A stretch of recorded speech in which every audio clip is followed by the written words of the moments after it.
बिस्मिल्लाहिर्रहमानिर्रहीम। अस्सलाम वालेकुम। आप सबको वेलकम बैक है मेरी यूट्यूब की सीरीज़ में, जिसमें हमने mathematics of first year new book हम जो है डिस्कस कर रहे हैं। तो चैप्टर नंबर 1 पे हम हैं और हम एक्सरसाइज 1.1 पिछली वीडियो में हमने कुछ क्वेश्चंस किए थे। इस वीडियो में हमने स्टार्ट करना है क्वेश्चन नंबर 7 से। तो स्टार्ट करते हैं। वो क्या कहता है? वो कहते हैं show that this expression equals to 0 for all n belongs to natural number. यहाँ पे जो n लिखा हुआ है ना, इस n का मतलब है कि जो n है ये बिलोंग करते हैं नेचुरल नंबर से। ठीक है। अब नेचुरल नंबर क्या होते हैं? नेचुरल नंबर वो होते हैं जो मेरे पास स्टार्ट होते हैं किससे? 1 से। ठीक है। ये मेरे पास क्या है? ये नेचुरल नंबर है जो कि 1 से स्टार्ट होते हैं और ये एज अ होल नंबर्स होते हैं। इनमें पॉइंट्स वाली कोई वैल्यू जो है वो इस सेट में नेचुरल नंबर में नहीं होती है। अब हमने ये चीज जो है वो प्रूफ करनी है। तो वो कैसे हम करेंगे? बहुत इजी और सिंपल सा क्वेश्चन है, आपने अच्छे तरीके से इसको समझ लेना है। अब यहाँ पे देखें, ये मेरे पास ये जो एक्सप्रेशन है, ये लेफ्ट हैंड साइड को देखें। लेफ्ट हैंड साइड पे मेरे पास n+1, n+2, n+3, n+4 आ रहा है। इनमें कोई चीज कॉमन है, अभी हमने वो निकालना है। अब देखिए n जो है वो सबके पास है, इसके पास भी है, इसके पास भी है, इसके पास भी है और इसके पास भी है। ठीक है। उसके अलावा यहाँ पे इसके पास n के साथ साथ 1 भी है, इसके पास n के साथ 2 भी है, 3 भी है, 4 भी। अब मैं कॉमन क्या लेती हूँ? कॉमन में हमेशा छोटी चीज लेती हूँ, ऐसी चीज जो सब टर्म्स जो है मुझे दे सकती हैं। ठीक है। अब जो सारी टर्म्स हैं वो मेरे पास मुझे n दे सकती हैं, उसके अलावा मुझे 1 दे सकती है, क्योंकि ये 1 दे सकता है, इसके पास 2 है तो ये कम से कम 1 तो दे ही सकता है मुझे। ठीक है। इसीलिए मैं हमेशा छोटी वैल्यू जो होती है ना वो मैं कॉमन लेती हूँ। तो मेरे पास यहाँ से अयोटा n+1 जो है वो अंदर बाहर कॉमन आ जाएगा। अंदर मेरे पास क्या बचेगा? ये चीज मैंने कॉमन ले लिया सारी की सारी, तो अंदर क्या बचेगा? 1 प्लस यहाँ से मैंने अयोटा n कॉमन ले लिया और अयोटा जो है वो 1 भी कॉमन ले लिया। इसके पास कितना बच गया? 1 बच गया। तो अयोटा 1 बचा। ठीक है। आप यहाँ 1 लिख भी सकते हैं अपने समझने के लिए, ना भी लिखें तो पता है कि वो 1 ही है। प्लस यहाँ पे अयोटा n बाहर कॉमन चला गया और इस 3 में से 1 कॉमन चला गया। कितने अंदर आ गए? 2। तो अयोटा स्क्वायर अंदर आ गया। ठीक है। प्लस अयोटा n बाहर कॉमन चला गया, 1 भी कॉमन चला गया, तो बाकी इसके पास कितने बच गए? 3। तो अयोटा क्यूब इक्वल्स टू 0। ठीक है। अब मेरे पास ये वैल्यू बच गई। अब मैंने इनकी वैल्यूज पुट करनी है, अयोटा 1, अयोटा स्क्वायर और अयोटा क्यूब की। अब यहाँ पे हमने अपनी इंट्रोडक्टिव वीडियो में पढ़ा था कि जो अयोटा स्क्वायर होता है वो इक्वल्स टू होता है -1 के। ठीक है। Iota square is equals to -1 होता है। तो अयोटा क्यूब किसके इक्वल होगा? अयोटा क्यूब को मैं इस तरह लिख सकती हूँ, अयोटा स्क्वायर इंटू अयोटा। ठीक है। ये पॉइंट का मतलब प्रोडक्ट है। जब मेरे पास बेसिस सेम हो तो पावर ऐड हो जाती है, तो दोबारा 3 बनेगा। अब यहाँ पे देखें, अयोटा स्क्वायर की जगह मैं क्या पुट करूंगी? -1 और अयोटा वैसे ही है, तो अयोटा इंटू -1 ये क्या हो जाएगा? -1। तो इसका मतलब है कि मेरे पास अयोटा स्क्वायर जो है, सॉरी इट्स माइनस अयोटा, तो इसका मतलब है कि मेरे पास अयोटा स्क्वायर जो है उसकी जगह मैं 1 पुट कर सकती हूँ और अयोटा क्यूब की जगह मैं माइनस अयोटा पुट कर सकती हूँ। इस तरह आप अयोटा 4 की भी जो है वैल्यू निकाल सकते हैं इस तरह से। ये हमें काफी ज्यादा क्वेश्चंस में जो है नेक्स्ट क्वेश्चन में हमें ये हेल्प आउट करेगा, इसलिए मैं यहाँ पे मेंशन कर रही हूँ। अयोटा 4 को iota square into iota square लिखेंगे। अयोटा स्क्वायर की वैल्यू क्या है? -1 इंटू -1। तो 1 1 आर 1। ठीक है। माइनस माइनस प्लस, तो वो +1 हो जाएगा। तो मेरे पास यहाँ पे क्या मैंने कंक्लूजन जो है वो किया है कि मेरे पास अयोटा की पावर 1 जो होती है, जो कि सिंपली अयोटा होता है, वो अयोटा के इक्वल ही होता है। अयोटा स्क्वायर जो होता है वो -1 के इक्वल होता है। अयोटा क्यूब मैंने अभी निकाला, वो माइनस अयोटा के इक्वल है। और जो मेरे पास अयोटा 4 है वो मेरे पास 1 के इक्वल। ये हमें काफी अभी क्वेश्चंस में हेल्पफुल करेगी चीज। अब यहाँ पे मैंने वैल्यू पुट करनी है अयोटा की पावर 1 की, 2 की और 3 की। तो मेरे पास यहाँ पे क्या आएगा? Iota n+1, 1 as it is, plus iota की पावर 1 वो अयोटा के इक्वल ही आएगी। ठीक है। अयोटा स्क्वायर वो किसके इक्वल है? -1 के, तो वो आप पुट कर देंगे। प्लस अयोटा क्यूब मैंने अभी देखा वो किसके इक्वल है? माइनस अयोटा के, तो मैं वो पुट कर दूंगी। क्लियर। नेक्स्ट मेरे पास देखें 1 plus iota plus minus minus 1 plus minus minus iota equals to 0। ठीक है, अब यहाँ पे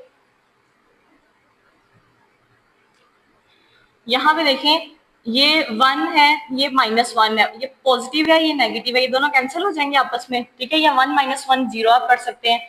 फिर मेरे पास ये प्लस अयोटा है, माइनस अयोटा है, अयोटा माइनस अयोटा तो वो भी 0 हो जाएगा। तो मेरे पास यहाँ पे 0 जो है वो रिमेनिंग आंसर आएगा मेरे पास। अब मेरे पास अयोटा n प्लस 1 है, वो किससे मल्टीप्लाई हो रहा है? 0। 0 मल्टीप्लाई बाय समथिंग वो 0 ही होगा। तो मेरे पास ये चीज क्या आ गई है? 0। 0 इक्वल्स टू 0। तो मैंने ये प्रूव कर दिया कि मेरे पास यहाँ पे जो लेफ्ट हैंड साइड है वो 0 पे इक्वल है for all n belongs to natural number. ठीक है, नेक्स्ट अब मैंने अपना मूव करना है क्वेश्चन नंबर 8 की तरफ। क्वेश्चन नंबर 8 में क्या है, कहते हैं कि find the least positive value of n। n मेरे पास जो है, ये जो n है, कोई ऐसी सबसे छोटी पॉजिटिव वैल्यू जो है वो उसके लिए तलाश करें कि जिसके लिए ये पूरा एक्सप्रेशन जो हो वो 1 के इक्वल हो। ठीक है, यानी कि मैं इस एक्सप्रेशन में n की जगह कौन सी सबसे छोटी पॉजिटिव वैल्यू पुट करूं तो मेरे पास ये होल एक्सप्रेशन 1 के इक्वल आ जाए। तो सबसे पहले मैं ये जो इसके अंदर ये वाली जो टर्म है इसको पहले थोड़ा सा सिंपलेस्ट फॉर्म में करती हूँ। तो इसको देखें 1 प्लस अयोटा 1 माइनस अयोटा। अभी हमने थोड़े से पहले जो पार्ट्स पढ़े हैं उसमें जब इस तरह की फॉर्म होती थी ना तो हम लोग डिनोमिनेटर में अयोटा जो है ना वो नहीं होना चाहिए। ठीक है, तो उसको सिंपलेस्ट फॉर्म में करने के लिए हम क्या करते थे? रैशनलाइज। रैशनलाइज कैसे करते हैं? Denominator with opposite sign multiply भी करते हैं और डिवाइड भी करते हैं। तो यहाँ पे मैंने इसको मल्टीप्लाई भी किया और डिवाइड भी किया। ऐसे denominator with opposite sign multiply भी और डिवाइड किया। अब ये इसके साथ मल्टीप्लाई होगा, इसके साथ मल्टीप्लाई होगा।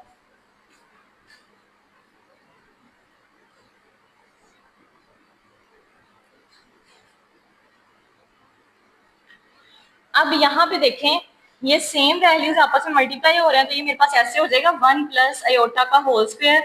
और यहाँ पे नीचे देखें same values with opposite sign. तो मेरे पास यहाँ पे फॉर्मूला जो हमारे पास बनता रहा है, पहले भी क्वेश्चन जो हमने रैशनलाइज से किए थे, इस तरह से कुछ। ठीक है, तो अब मेरे पास यही फॉर्म है तो ये ऐसे आ जाएगा फर्स्ट वैल्यू का स्क्वायर माइनस सेकंड वैल्यू का स्क्वायर। तो फर्स्ट वैल्यू का स्क्वायर माइनस सेकंड वैल्यू का स्क्वायर। तो यहाँ पे मेरे पास आ जाएगा। अब यहाँ पे मैं फॉर्मूला ओपन करूंगी, ये वाला स्क्वायर का फॉर्मूला a प्लस बी का whole square which is equals to first value का स्क्वायर प्लस सेकंड वैल्यू का square plus 2 into first value into second value. तो यहाँ जो मेरे पास है वो ये फॉर्मूला, फर्स्ट वैल्यू है 1 का स्क्वायर प्लस अयोटा का square plus 2 into first value into second value. ठीक है, अब नीचे मेरे पास देखें यहाँ पे 1 का स्क्वायर 1 माइनस अयोटा का स्क्वायर की वैल्यू है वो क्या है? वो है -1। ठीक है, अब नेक्स्ट मेरे पास क्या है? यहाँ पे 1 का स्क्वायर जो है वो 1 ही आ जाएगा प्लस अयोटा का स्क्वायर मैं किसी इक्वल पुट करूंगी -1 plus 2 into 1 2 2 into iota 2 iota. नीचे मेरे पास देखें minus minus plus 1 plus 1 plus minus -1 plus 2 iota over 2। यहाँ पे देखें 1 - 1 0 0 प्लस 2 अयोटा ओवर 2। तो यहाँ पे आ जाएगा 2 अयोटा बाई 2। तो वो मेरे पास 2 2 से कैंसिल हो गया, आंसर क्या आ जाएगा? अयोटा। तो मेरे पास ये जो टर्म है 1 प्लस अयोटा 1 माइनस अयोटा। ठीक है, ये मेरे पास किसकी इक्वल निकली है? यहाँ पे मैं सिंप्लीफाई किया, ये किसकी इक्वल है? ये अयोटा की इक्वल है। तो अब मैं यहाँ पे अयोटा पुट करती हूँ। ठीक है, अयोटा की पावर 2n इक्वल्स टू 1। अब देखें, अब मैं यहाँ n की जगह पे क्या पुट करूं कि मेरे पास अयोटा जो है वो मेरे पास आंसर 1 दे। वो कैसे पता चलेगा?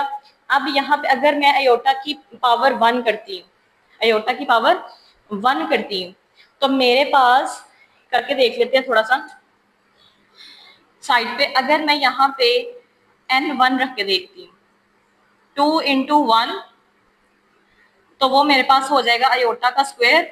तो अयोटा का स्क्वायर तो -1 के इक्वल होता है, तो इसका मतलब है कि 1 मेरे पास जो है वो लीस्ट पॉजिटिव नंबर नहीं है इसके लिए। ठीक, अब मैं 2 रख के देखती हूँ, अयोटा 2 वैसे ही आ गया मल्टीप्लाई। अब n की जगह मैं 2 रख के देखती हूँ, तो 2 की पावर 4 आ जाएगी। तो अयोटा 4 अब मैंने देखा वो किसके इक्वल है, 1 के इक्वल है। तो इसका मतलब है कि 4n इज इक्वल्स टू 4। ठीक है, n इज इक्वल्स टू 4 के लिए मेरा ये एक्सप्रेशन जो है मुझे आंसर 1 देता है। ठीक है, अब मैंने least sorry 4n is equals to 2। ठीक है, 4n इज इक्वल्स टू 2 के लिए मेरा ये एक्सप्रेशन मुझे 1 देता है, जो कि लीस्ट पॉजिटिव वैल्यू है, क्योंकि मैंने 0 पुट किया, पॉजिटिव वैल्यू उसने कहा है ना, तो 1 और 2 3 एंड सो ऑन मैंने चेक करना था। तो मैंने 1 पे किया तो मेरे पास वो आंसर 1 नहीं दे रहा था। फिर मैंने n इज इक्वल्स टू 2 के लिए चेक किया, तो मेरे पास वहां पे आंसर 1 आ गया। तो यहाँ पे n इज इक्वल्स टू क्या है, 2 है। ये लीस्ट पॉजिटिव वैल्यू है ऑफ n की, जिसके लिए मेरा ये एक्सप्रेशन मुझे 1 आंसर देता है। तो होप सो कि आपको इसकी अच्छी तरीके से समझ आई होगी। आप इसका स्क्रीनशॉट ले लें, फिर हम मूव करते हैं नेक्स्ट क्वेश्चन की तरफ। और मुझे उम्मीद है कि आपने मेरी पिछली वीडियोस भी जो है वो देखी होंगी, और उसमें भी मैंने पूरी कोशिश किया कि हर तरीके से कॉन्सेप्ट क्लियर कर सकूं। बाकी अगर जो रह गई है कमी पेशी, वो आप मुझसे कमेंट सेक्शन में पूछ सकते हैं। तो इसको जो है वो रेज करके नेक्स्ट क्वेश्चन की तरफ मूव करते हैं। अब नेक्स्ट हमने जो मूव करना है वो क्वेश्चन नंबर 9 की तरफ मूव करना है। ये जो है वो थोड़ा सा आप कह सकते हैं कि थ्योरम टाइप है क्वेश्चन, बहुत इजी शॉर्ट सा क्वेश्चन है, लेकिन इसकी सेंस जो है वो अगर आप पहले बनाएंगे तो आपके लिए ये आसान हो जाएगा। तो क्या पहले हम स्टेटमेंट को थोड़ा समझते हैं, फिर हम थोड़ा सा इसको वैसे कॉन्सेप्ट वाइज थोड़ा सा मैं समझाने की कोशिश करती हूँ, देन हम इसका जो है ना वो सॉल्विंग करते हैं। अब यहाँ पे वो क्या कह रहा है, वो कहते हैं show that the value of I N for n belongs to natural number and n greater than 4 is uh, iota की power r, where r is the remainder when n is divided by 4। अच्छा, मैं इसको आपको easy wording में translate करती हूँ। क्या कहते हैं, आपने प्रूफ क्या करना है, मैं यहाँ पे लिख रही हूँ वी हैव टू प्रूफ, यहाँ छोटे छोटे पॉइंट्स पर लिखती हूँ ताकि आपको अच्छी तरीके से कॉन्सेप्ट बन जाए, देन हम इसको सॉल्व कर देते हैं। हमने प्रूव ये करना है, we have to prove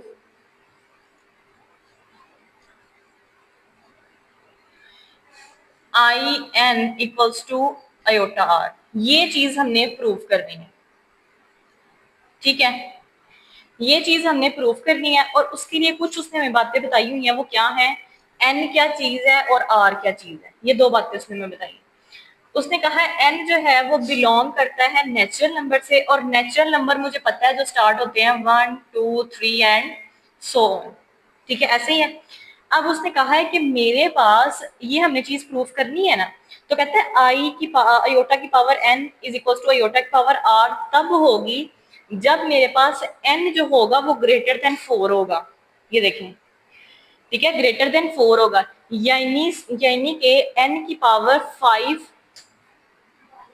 N मेरे पास जो होगा 5 6 7 एंड सो ऑन, ये होगा। नेचुरल नंबर इटसेल्फ 1 से स्टार्ट होते हैं, लेकिन हमने प्रूफ ये करना है, और इसके लिए कंडीशन ये है कि ये तब इक्वल होगा जब मेरे पास n जो है वो ग्रेटर देन 4 होगा, जो कि 5 6 7, ये चीज क्लियर है। ठीक है, अब कहते हैं कि n की तो ये काम मैंने जो है वो आपको बता दिया कि इस n के लिए अगर मैं सॉल्विंग करूंगी 5 टू ऑनवर्ड, देन मेरे पास ये आंसर मैं अचीव करूंगी। ये उसने बात बताई n की। ठीक है, अब उसने कहा कि आर क्या चीज है, आर वो मेरे पास रिमाइंडर है जब मैं n को डिवाइड करूं 4 से, तो जो मेरे पास आंसर में बचती है चीज वो मेरे पास आर है। अब उसको सिंपल वर्ड्स में देख लेते हैं, जैसे मेरे पास n डिवाइड बाय 4, n सबसे पहले मैं 5 लेती हूँ क्योंकि वो ग्रेटर देन 4 है, तो 5 6 7 8 में ले सकती हूँ। तो सबसे पहले देखें, मैंने n लिया 5, ठीक है, उसको डिवाइड किया 4 के साथ। ठीक है, अब यहाँ पे मेरे पास जो रिमाइंडर बचेगा वो मेरे पास होगा आर। वो क्या होगा, आर। तो मेरे पास यहाँ पे 4 1 4, माइनस किया तो 1 आ गया। ये चीज मेरे पास आर है, ये चीज मेरे पास एन थी। क्लियर है इतनी बात? तो ये सारा कॉन्सेप्ट है कि आर ये चीज है मेरे पास, जब मैं एन को डिवाइड करती हूँ 4 के साथ, एन कौन सा ग्रेटर देन 4, ये वाली। क्लियर है इतनी बात? अब यहां से मैंने ये चीज प्रूव करनी है। तो सबसे पहले मैं थोड़ा सा रिलेशन बनाती हूँ एन एन और आर के दरमियान। एन और आर के दरमियान में रिलेशन जो है वो क्रिएट करेंगे, देन जो है हमारा क्वेश्चन जो है वो बिल्कुल स्मूथली हम सॉल्व कर लेंगे। अब ये मेरे पास एक, आप इसे कह दें कि ये डिवीजन एल्गोरिथम भी होता है, ये डिवीजन रूल भी होता है, कुछ भी आप इसे कह सकते हैं। वो क्या होता है, मेरे पास यहाँ पे ये चीज मैंने कहा कि ये आर होती है ना, ठीक है, ये आर होती है, इस चीज को मैं क्वोशंट कहती हूँ, ठीक है। और ये जिससे मैं डिवाइड कर रही हूँ, ये चीज भी बड़ी इंपॉर्टेंट है। अब मेरे पास यहाँ पे इसको, ये सारी चीजें जो है लिखी हुई नजर आ रही हैं आपको। अब यहाँ पे क्या करना है, मैंने इसका रिलेशन एन और आर का रिलेशन क्या है, N equals to 4q plus R. अब ये कैसे आया, इसका क्या मतलब है, थोड़ा सा ये देख लेते हैं।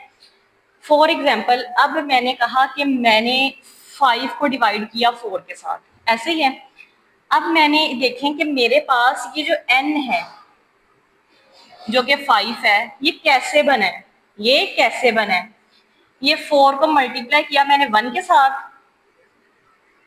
देन मैंने उसको प्लस किया इस रिमाइंडर के साथ, तो मेरे पास ये आंसर आ गया जो कि मेरे पास 1 है। तो मेरे पास यहाँ पे आ गया 5, 4 1 आर 4 प्लस 1 इक्वल टू 5। तो मेरे पास ये जो सारी चीजें, इनका रिलेशन ये बनता है कि मेरे पास n जो है वो कैसे कंप्लीट होगा, इस 4 को, ये जहाँ पे कोई भी वैल्यू होगी उसको मल्टीप्लाई करूंगी क्वोशंट के साथ, ठीक है, देन प्लस करूंगी रिमाइंडर के साथ, तो मेरे पास मेरा n जनरेट हो जाएगा। यहाँ से ये जर्नल मैंने जो है इस क्वेश्चन के मुताबिक डिवीजन एल्गोरिथम लिखा है कि मेरे पास ये n जो है, जो कि मैंने यहाँ पे 5 लिया, आप 6 ले सकते हैं, 7 ले सकते हैं, उसके लिए भी सेम यही चीज है। जैसे मैं 6 लेके देखती हूँ, तो मेरे पास यहाँ पे 6 4 है, 4 1 4 आ गया, -2 आ गया। इसके लिए भी आप देखें वही होगा कि मेरे पास जो n है जो कि यहाँ पे 6 है, वो कैसे जनरेट होगा, 4 इंटू 1 प्लस 2। तो मेरे पास ये देखिए, तो ये रिलेशन आप यहाँ पे, मैंने यहाँ n 5 रखा है, 6 रखा है, आप 7 8 किसी के लिए भी आप चेक कर सकते हैं।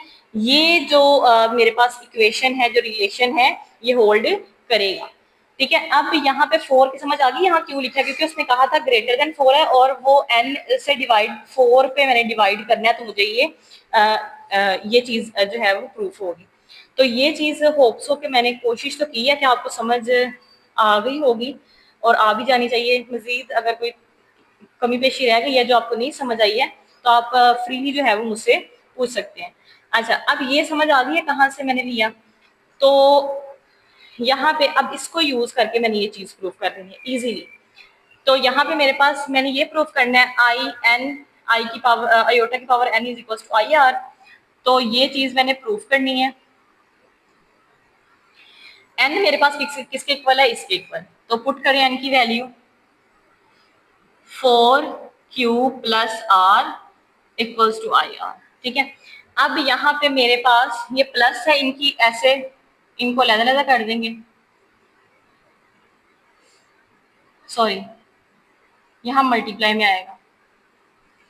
जब भी मैं कोई नई टर्म लिखती हूँ ना इसके बाद, तो आप लोग हमेशा चेक किया करें कि जो मैंने ये चीज की है, ये दोबारा अगर मैं इसको सॉल्व करूँ दोबारा यही चीज बनती है, तो बनती है।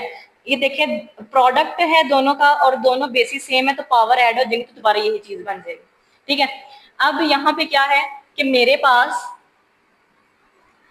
आयोटा की पावर 4 ऐसे कर दूं मैं, ठीक है।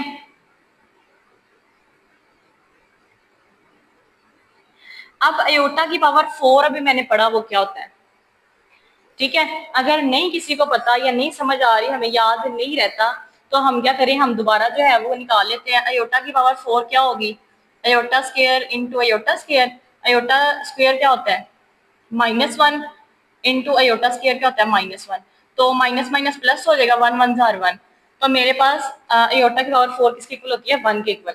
तो यहाँ पे मैं करूंगी 1 power Q dot iota R, dot का मतलब मल्टीप्लाई है यहाँ पे, तो यहाँ पे अयोटा आर, 1 की पावर कुछ भी हो, ठीक है, वो 1000 हो, लाख हो, नेगेटिव में कुछ भी हो, तो वो 1 ही होती है, ठीक है। अब 1 मल्टीप्लाई बाय समथिंग, तो वो समथिंग ही आ जाता है, जो कि यहाँ मेरे पास अयोटा आर है। तो यहाँ मैंने लेफ्ट हैंड साइड जो कि मेरे पास थी अयोटा की पावर n, उसको मैंने प्रूफ कर दिया है अयोटा की पावर r की इक्वल। तो उम्मीद है कि आपको अच्छे तरीके से इसकी समझ आ गई होगी। बस थोड़ा सा जो काम है ना वो ये रिलेशन का है, और ये मैंने आप लोगों को जो है वो करके भी दिखा दिया है, ठीक है। यहाँ 4 कैसे है, उसने कहा है कि n को डिवाइड करना है 4 के साथ, और n क्या है, वो ग्रेटर देन 4 है, ग्रेटर देन 4 है, और वो ये होगा 5 6 7 8 9। तो उसमें से मैंने 5 और 6 को देख के मैंने रिलेशन ये बिल्ड किया है। तो अब यहाँ पे देखें, अब आप कह सकते हैं कि भाई मैं क्यू की जगह 1 क्यों लिखा, क्योंकि यहाँ पे तो 1 आया, यहाँ पे 1 आया है। तो मैंने एज ए जर्नल जो फॉर्मूला है वो जनरेट करने की कोशिश की है। वो ये होता है कि यहाँ पे जो मेरे पास होता है, कोई भी यहाँ पे हर एक के लिए ये चीज मैंने की है, ताकि यहाँ पे 2 भी कभी आ सकता है, 3 भी आ सकता है। जैसे फॉर एग्जाम्पल मैं 9 करती हूँ, ठीक है, यहाँ पे 4 आ गया, तो 4 2 8 आ जाएगा, तो यहाँ पे मेरे पास 1 आ जाएगा। तो इसके लिए जो मेरे पास है, अब यहाँ पे Q1 की जगह 2 हो गया हुआ है, तो इसके लिए फिर जनरलाइजेशन ये होती है कि आप यहाँ पे Q ही लिखें, Q कुछ भी हो सकता है, 1 2 3 जो आपका आएगा, ठीक है। तो यहाँ पे मैंने जो है मेंशन कर दिया। अब यहाँ पे जरूरी नहीं है कि रिमाइंडर हर दफा 1 ही आए, 1 है वो 2 भी आया हुआ है, तो इसलिए जर्नल जो है वो वे मैंने यूज किया है। अब यहाँ देखिए n भी हमने चेंज किए हैं, तो इसलिए ये जर्नल जो है वो वे था इनके दरमियान रिलेशन एन और आर के। तो उम्मीद है आपको आज की मेरी जो वीडियो है वो पसंद आई होगी, और पूरी कोशिश तो मैंने की है। तो बाकी आप लोग जो है मेरे चैनल को लाइक सब्सक्राइब और बेल आइकन को भी जरूर प्रेस किया करें, ताकि जितनी भी नई वीडियोस हैं उनकी नोटिफिकेशन आप तक पहुंच सके। Thank you so much.